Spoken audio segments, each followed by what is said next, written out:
성범죄와 관련해서 상담하는 대부분의 경우들은 실제로 주먹으로 때려서 강제로 강간을 한 경우, 강제추행을 한 경우는 사실상 거의 없습니다. 현실상으로 재판을 받는 대부분의 범죄들은 술을 마신 피해자를 상대로 한 강간, 기본적으로 지인을 상대로 한 강간, 강제추행죄가 대부분입니다.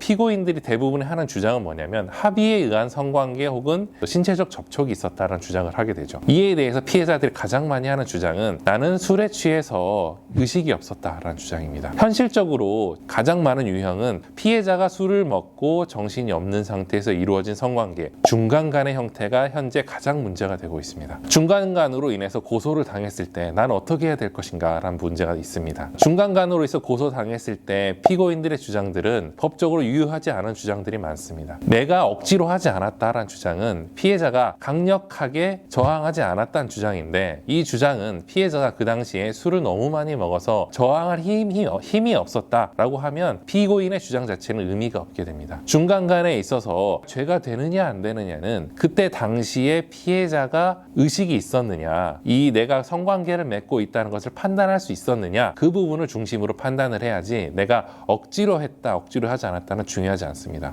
피해자와 어떻게 만나게 됐느냐, 만나게 된 과정, 피해자가 그 전에 성관계를 맺은 적이 있었는지 여부, 그 다음에 성관계를 맺고 난 이후의 반응, 여러 가지를 종합적으로 살펴볼 수 있겠습니다. 중간간으로 따라서 고소된 경우에 대부분의 경우 유죄가 선고되는데, 예외적으로 중간간에 대해서 피해자가 당시 의식이 없지 않았다라는 걸 입증 가능한 경우에 한해서 무죄를 선고받을 수 있습니다. 성관계를 맺은 장소까지 함께 걸어갔을 때 CCTV를 확보한다든지, 당시 전화통화 내역이라든지 문자 내역이라든지 이런 부분을 종합적으로 판단해 해서 당시 피해자가 성관계 맺을 당시에 충분하게 동의했다라는 부분을 입증할 수 있을 것입니다. 다만 피해자의 증언이 일관되고 그걸 배척할 만한 다른 정황이 없다라고 한다 그러면 피해자의 진술은 우선 유력한 증거가 될 수 있습니다.